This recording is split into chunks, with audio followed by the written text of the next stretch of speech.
Welcome back, AP. Welcome back to it. Welcome back to our discussion of the Women's March on Versailles. Now, the big thing about it, though, is I loved yesterday in class. Loved having y'all yesterday in class because y'all got so into that story and stuff like that, talking about these really, really buff, fishmongering poisson women who are going to march on Versailles and demand bread for their children, right? So we talked about that. We talked about how periodicals like Jean-Paul Marat's La Émue des Pupilles, like how different pamphlets are going around that are beginning to stir the revolutionary pot and the revolutionary fervor, right? And we're only in October of the revolution. We are only in October, and already a group of thousands of women have marched on Versailles, ripped down a Golden Gate, chased Marie Antoinette through the palace, killed 2 guards, cut their heads off, put them on sticks, and almost shot and killed the queen, right? So a lot of stuff has already happened in just a few months. And of course, as we know, Marquis de Lafayette going up there and kissing the queen's hand and saying, God save the queen, and keeping her alive and stuff like that, and saving her is going to be a very pivotal turning point in this entire thing, because it's beginning to show the direct and popular involvement of the poor people, and their actions are dictating what the bourgeois think they do and don't need to do.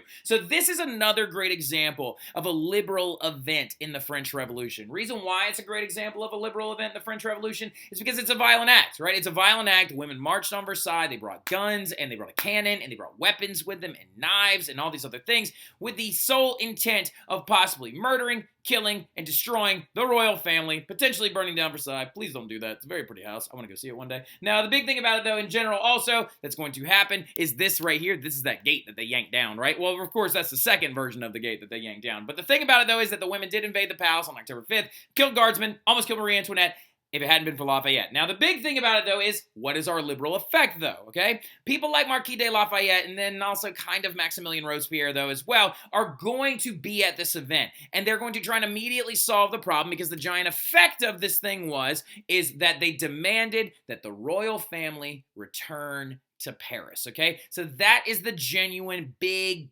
fling and flang and effect of this whole event, right? So what we're going to see is that the royal family, the entire royal family, Louis, Marie, their 2 daughters, and their son are going to be forced to return to Paris, right? They are going to be put into a royal carriage, and they will be escorted down there by that large group of women who will walk alongside that carriage for the 13 miles and force them and drag them all the way back into Paris, because that is the focal area of the revolution. They believe that the king should be there to sign government documents, to ratify the Declaration of the Rights of Man, to sign the Declaration of the Rights of Man, put it into law, and become the king of the French rather than the king of France, right?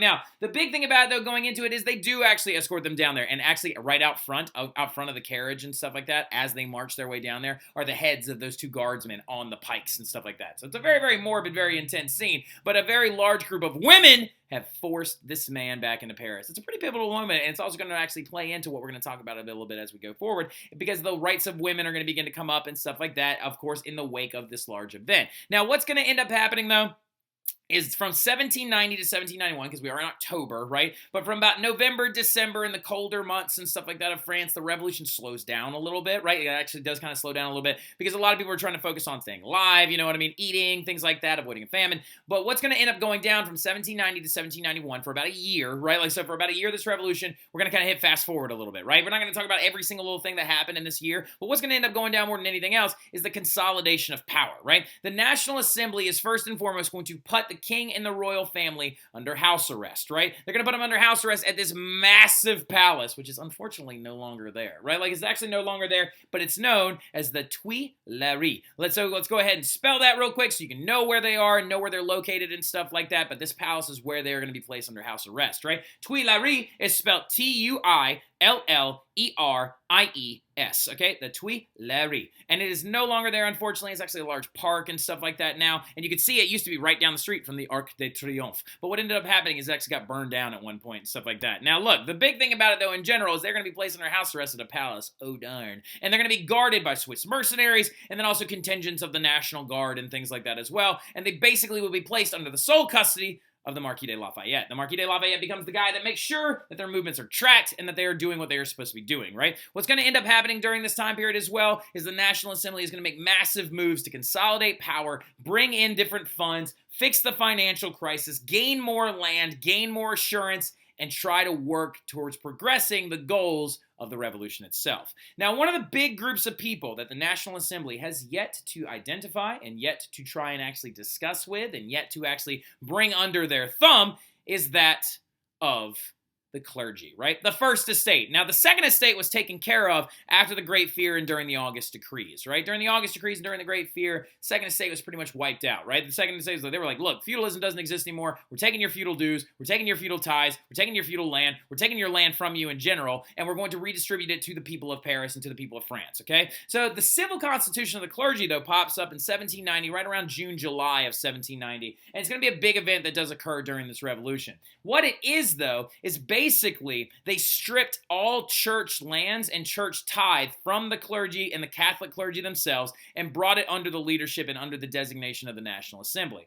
Then what they're going to do is they're going to force every single clergy member to take an oath, okay? And that oath is called the Oath of Allegiance, right? And that Oath of Allegiance shows and demonstrated that the clergy would think about France before they thought about the Pope and the Italian Vatican City in the political mindset first, right? So what the National Assembly is doing with this is they're reclaiming a lot of land. 10% of the land in France is being reclaimed by them in this failed swoop in action. And then also they're taking in a lot of money, and they're forcing these people to take that Oath of Allegiance, right? Make sure you write down Oath of Allegiance, right? And what's going to happen is you end up with two different types of priests with this Oath of Allegiance, right? They want to make sure that they have priests that are more committed to the people of France and not committed to the Pope as much, right? They want to create a system where the Revolutionary Party can operate without having to worry about the Pope bringing down other powers on top of them and invading and destroying France. With this Oath of Allegiance, the actual priests that promised to actually take this oath, that promised to do what they were supposed to do, that promised that they were going to keep in mind the French and the goals of the French Revolution were known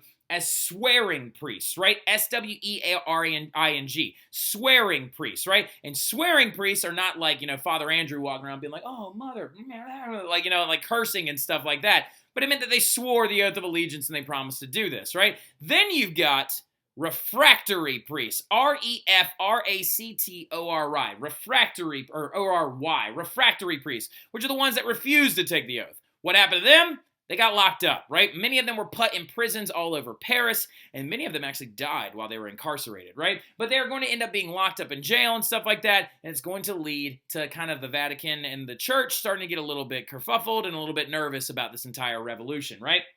But the big thing about it, though, in general, in 1790, that is going to help solve the immediate financial crisis, right? The nobility would be permanently abolished from 1791 to 1791, and a new constitution would be written, actually in addition to the Declaration of the Rights of Man, where the idea of a constitutional monarchy was brought in. The idea that they wanted to create a system that basically mirrored that of the British government. They wanted a legislative body that would become the National Assembly, and they wanted the king to basically have to abide by all rules and laws in the Declaration of the Rights of Man, and it had to be ratified by him. And Louis, since he is now under house arrest, was forced to sign this document, right? He is forced to sign this document. He becomes the king of the French, and things are going in a progressive manner, right? We got a lot of things that are really intense going on right now, right? The National Assembly is getting a lot of its goals accomplished. It's getting all these things done that they wanted to get done in the first place, right? The nobility is now gone. The clergy is now figured out. The big thing that's ended up happening as well is the immediate financial crisis has been solved because the church had so much money, and then they were just like, you know how we're in debt? We're not as in much debt anymore, right?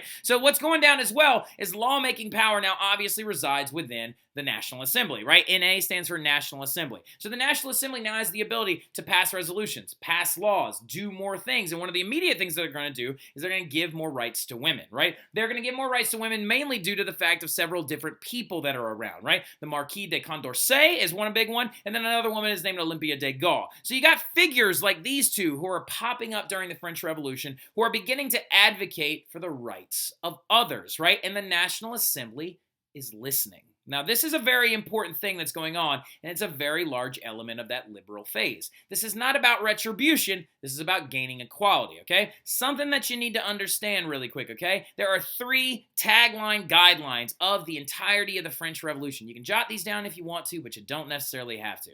And those 3 those things are liberty, equality, fraternity, right? Like, so liberty is in the freedom, equality is in equality amongst all people, fraternity is in brotherhood amongst men, right? Like, so now look, but liberty, equality, fraternity, Mr. Mathern happens to find it hilarious when you say it in French because it's like, liberté, equality, fraternity.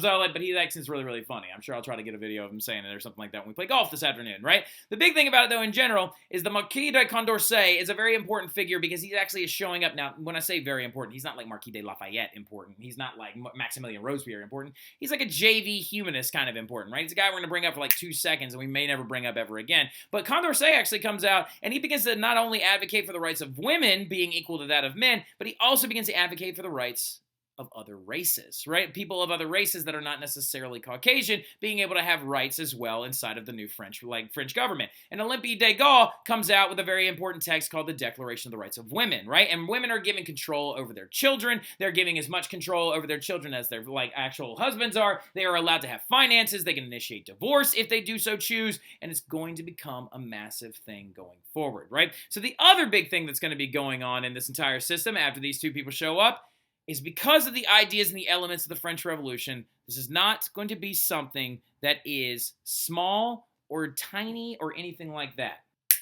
And what I mean by that is just the simple fact of the matter is, y'all, the revolution is an idea, right? The revolution is an idea and it started in America, right? And the American Revolution spread to France. So do you really think right now that these ideas are not going to begin to spread to other places? Well, one of the biggest places that they spread to is they begin to spread to the colonies that France still held on to, right? Now, France only had one major colony still in their possession that really, really kind of made them a lot of money. And it's a place known as Saint-Domingue, right? Saint-Domingue is now modern day Haiti, right? Like, so if you want to really, really quickly, next to that, just put Haiti, where 95% of the population of this colony at this time was of African descent, right? 95% of the people that lived in Saint-Domingue were of African descent, and they farmed and worked as slaves on plantations for sugar and coffee, right? Making the French government a lot of money. Well, when the revolution begins, a lot of these slaves begin to rise up in revolt, right? They rise up in a massive revolt because the thing about it is Saint-Domingue is becoming just as unstable as France leading up to the revolution, right? You had this massive division of social classes and stuff going on. For example, you had wealthy whites, right?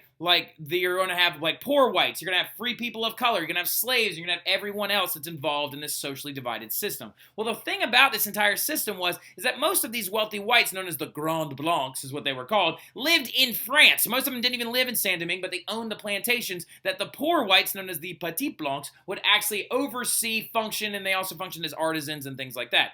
Well, the free people of color that lived within Saint-Domingue, which is now modern-day Haiti, began to gain more rights, and they began to demand more rights. They wanted to be able to vote. They wanted to actually be able to own slaves of their own, which was absolutely wild. But then also the slaves made up 95% of the population, right? And when the revolution begins to break out in France, it begins to demonstrate to the slaves that they actually have rights of their own and that they believe that they are human beings just like everybody else on that island. And they're right, and they deserve those rights as well. They were correct in this assumption, and they go after it. And using the ideas of the French Revolution, that fervor spread very differently, but still spread to the colony itself, and a lot of slave revolts and violence were erupting within this colony, right? Now, in 1791, all right, in 1791, not quite yet, but in 1791, a man is going to come to lead the slave revolt, and they're actually going to become a completely free society. And his name is Toussaint Louverture, and we'll talk about him a little bit later on. But just know, not only is the revolution happening inside of France, but it's spreading to their colonies as well, right? Now, another big thing that we got to talk about really fast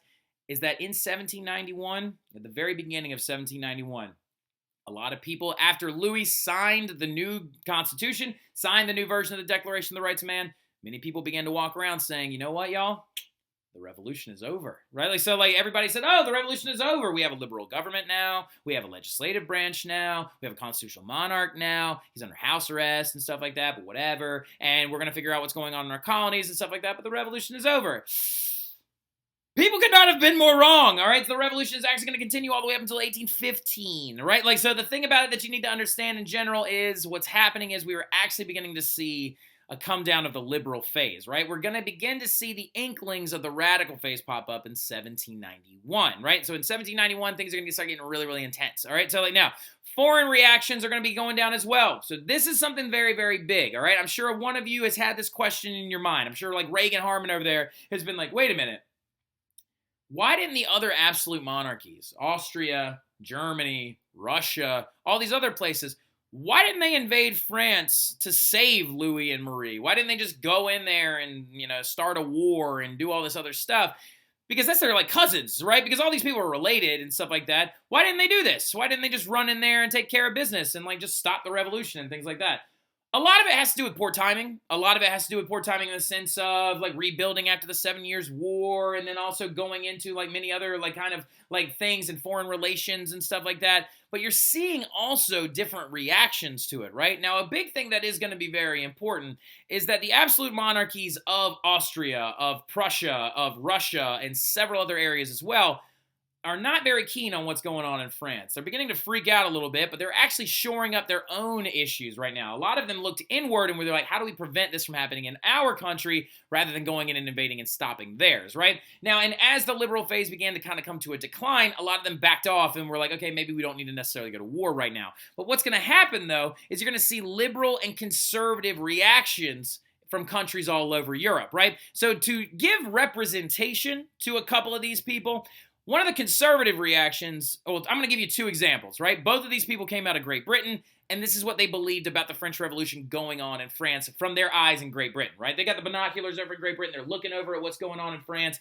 and this is how they felt about it, right? So Edmund Burke was a very, very prominent one. He was a writer. He was an artist. Actually, I do believe Edmund Burke's artwork, Mr. Mathern is also a really big fan of, right? But Edmund Burke, though, believed that the French Revolution was a tragedy. He thought it was a disgusting display of violent degradation. He thought that poor people had no rights to be demanding the things that they wanted, and he believed that everyone needed to shut up, go back into their places the way it was in the ancient regime, and that Louis should be given absolute authority and power again, right? Now, that's the conservative reaction, okay? But then you had people like Mary Wollstonecraft. Mary Wollstonecraft, who is the mother of Mary Wollstonecraft Shelley, who would go on and write Frankenstein, right? But Mary Wollstonecraft, from her seat in Great Britain, said, no, Edmund, you are wrong.